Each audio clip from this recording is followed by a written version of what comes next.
let's discuss what to drink when you're doing fasting, okay, in general. Does it really matter? Are there things that will bump you out of ketosis? Let's first start with water. Please comment down below of what type of water that you drink. Is it tap water, plastic bottles? Do you use glass bottles? Do you use a water filter? I'm really curious. Obviously, you probably already know that tap water is pretty toxic. So a lot of people are shifting to more bottled water.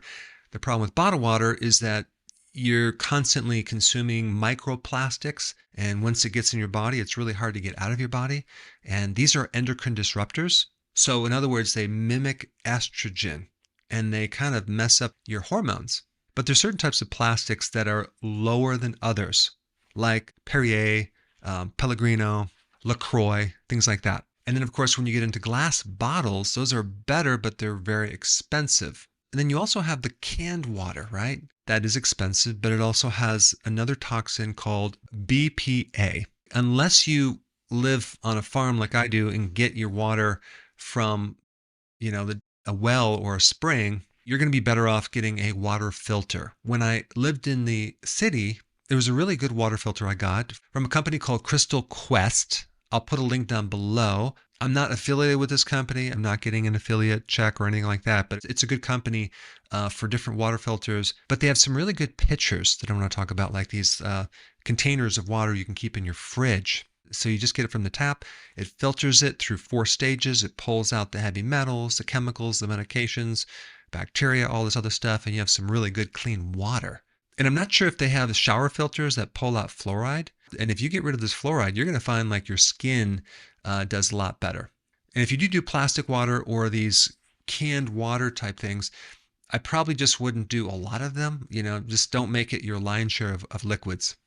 When I drink water, I just don't feel that my thirst gets quenched. There's something about it. But when I drink carbonated water, it's a whole different story. I actually feel more hydrated. I can drink that.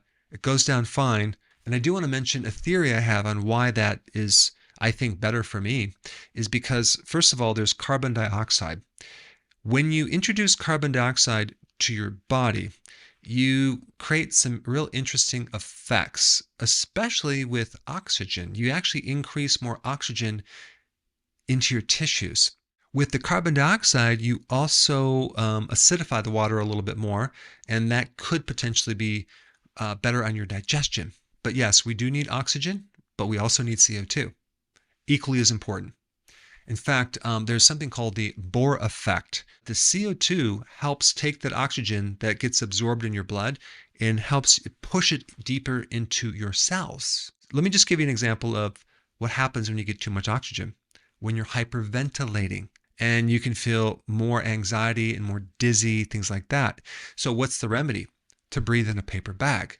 What are you doing when you're breathing in a paper bag? You're getting more CO2, which then helps the oxygen go into the tissues, and it can pull you out of a state of anxiety very, very quickly. So again, we need this balance of CO2 and oxygen. This is why anytime you're stressed, you should slow down your breathing, breathe through your nose slowly, in and out. And in your sinuses, you actually condition the air to allow better oxygen that penetrates deeper into the cells with the CO2. And so the CO2 in the water does help increase something called the parasympathetic nervous system, which actually is more calming and it's more for relaxation. And then we have, what can you put in your water? Let's first start with apple cider vinegar. Okay, 1 tablespoon in a glass of water. What does that do? It can give you energy directly. It can help with insulin resistance. It can actually help make insulin more sensitive. It can help the mitochondria work better. It's also been shown in animal studies to help counter the negative effect of aging on your mitochondria. That's pretty cool. And it can even help you if you have a fatty liver. If you add some lemon to that, you get some additional benefits of vitamin C if it's from raw lemons. I also add my electrolyte powder to the water sometimes, not with every single glass of water, but maybe one time in the morning. Some sea salt to the water, okay? This is something that I think is just really underrated, but very important that a lot of people forget about when they do the ketogenic diet. If you don't have enough salt, okay, you're going to feel weak. You're going to find that your sleep isn't going to be as great. In fact, just do an experiment. Add a little bit of salt to some water right after dinner and drink that down and see if that doesn't improve your sleep. Salt or sodium is very important for reducing this stressed state. Okay, it's called the sympathetic nervous system. Sodium helps reduce that. If you're low on salt, which a lot of people doing the ketogenic diet are, especially if you're doing like one meal a day, they might end up finding that they feel a little bit weak. Their muscles tighten up. They get more cramps, all because they needed more sea salt. I do have an electrolyte powder specifically for sports if you're sweating that has more sodium. So that can be something that you can use. But the whole reason why I designed my regular electrolyte powder, which has a lower amount of salt, is mainly for potassium and magnesium, because so many people just don't get enough of that. And when someone starts getting enough of that, boy, that can really change a lot of things with their energy, their muscle, and their nervous system. Okay, so that's water. What about all these drinks that have stevia, the natural sweetener? You have to be careful because a lot of times they'll add maltodextrin to this natural sweetener, stevia. So you have to make sure they don't put that in there. But a lot of people have like different sodas using stevia, different drinks with stevia, totally fine.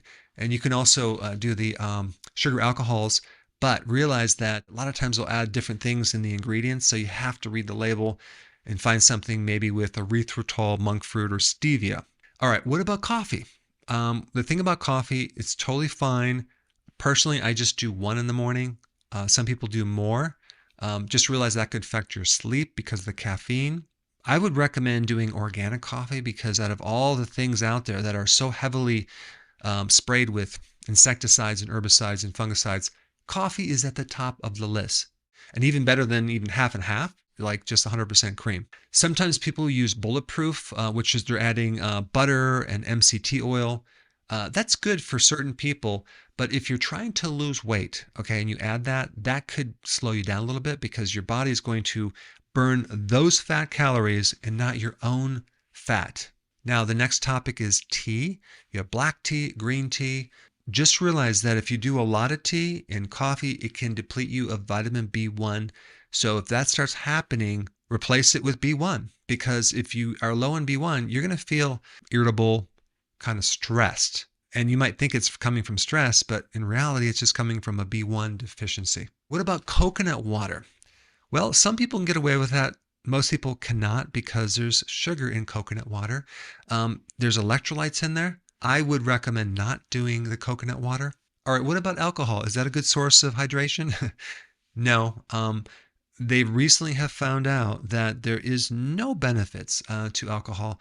Like they said before, like, oh yeah, just enjoy a glass of wine each night for your health to add more health benefits. They finally acknowledged that wasn't true. Not to mention knocking you out of ketosis and autophagy because what it does to the liver. Then we have something called kombucha, a very carbonated, highly pressured, so when you open it, it could explode if you shake it. But it's a kind of a really acidic drink that is really good if someone's coming off alcohol. It gives kind of a calming effect. It has a tiny little bit of alcohol, but very carbonated, but there's still some sugar in there because that's how they make it. The yeast actually eat up the sugar, and it leaves you with all these different acids, right? And a little bit of that is fine, but I would not do a lot of it, especially because it has a lot of sugar and it can actually slow down your benefits of what you're trying to achieve. What about blended shakes like kale and blueberry? Those are fine, but they will kind of inhibit your fasting to a certain degree because there's calories. Now, the blueberries are a bit high in sugar, so I would just look at that as a meal, something that would be more around your meal, not during the fasting time. Now, what about sports drinks? Oh my gosh, you really have to read the labels because like the Gatorade and Powerade have a tremendous amount of sugar. I'm talking like 34 grams of sugar. I mean, if you compare that with a soda, That has 39 grams of sugar. And the type of sugar that they're giving you is probably beet sugar, which is GMO. And there's another type of drink called tonic drink, which I don't know, for some reason, I love tonic drink. But the problem is most of them have sugar. You have to get the one that has 0 sugar. But anyway, I wanted to kind of give you a summary of what you should drink when you're fasting. And now the question is, what should you eat when you come off fasting? For that information, watch this video right here.